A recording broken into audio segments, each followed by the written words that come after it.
Yo, what's up sa ating lahat muli mga katambay. For today's video, another update na naman tayo sa ating pinagagawang bahay. Pasensya na po't araw-araw nyo ako nakikita sa inyong newsfeed dahil kailangan po natin ng pera papagawa ng ating bahay. At baka pwede naman po maglambing kung hindi pa po kayo nakasubscribe sa ating YouTube channel na Bahay Tambayan.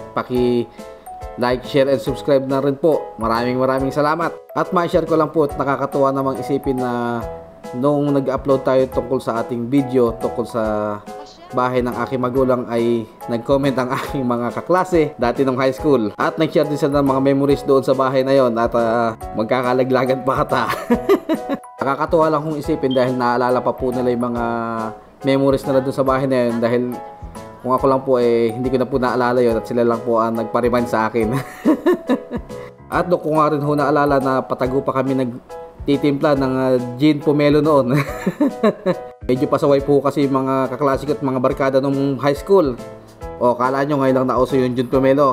Nung panahon din namin ay uso na ang gin pomelo na yan. Maalala ko isang kaklase ko na nagtimpla kami ng gin pomelo at ininom namin ito doon sa aming covered court na ngayon ay sakop na ng aming national high school. Shoutout nga pala sa lahat ng ating mga masisipag at mababait na teacher ng aming La Paz National High School. So ito na nga, tutuloy na natin ang ating kwento. Uminom kami sa aming covered court at nalasing ang isa naming kaklase. Abay pagkayari ay nag-uhurmentado na at wala daw Diyos. May naabot na liwanag at kami natakot. So classmate, kung naalala mo yun at napapanood mo to, bahala ka na kung magko-comment ka sa ating comment section.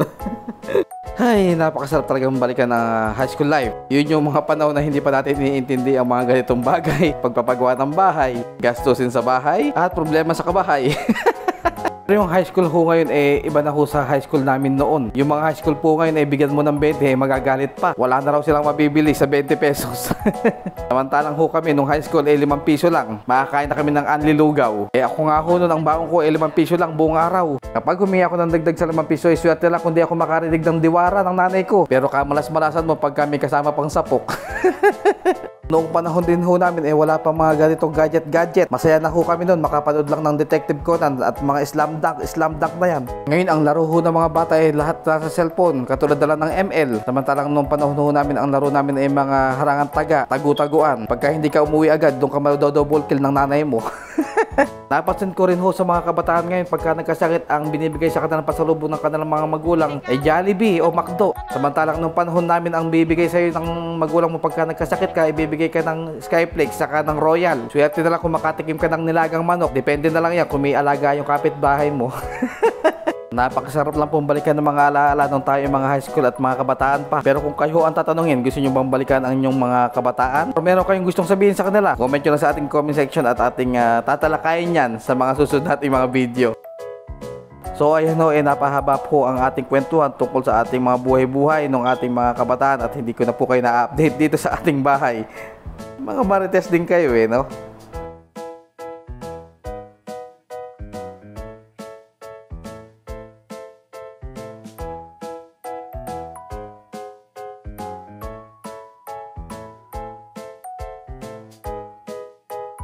So ayan na nga ho ang nagawa nila for today's video at napalitadahan na itong ating area ng labahan. Ito po ang ating magiging laundry area.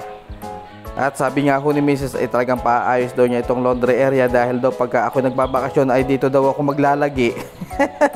Ginawa akong labandero.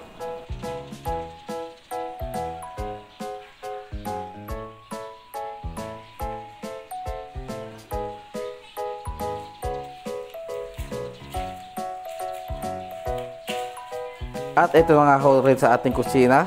Itong side na to napalitadahan na rin nila. At very satisfied nga naman daw ho si Mrs. sa nagpapalitada. Talaga napakakinis daw ng pagkakagawa. Mga naghahanap po ng gumagawa ng bahay dyan kung gusto nyo po comment nyo lang sa akin o i-message nyo lang po ako at bibigay ko po ang contact number ng taong gumawa dito sa aming bahay. So hanggang dito na lang muna ang ating video mga katambay. At muli maraming salamat po sa lahat po ng mga sumusuporta lagi sa ating video at mga nagko-comment. Pagpalain ho tayong lahat ng puong may kapal. See you on our next vlog mga katambay.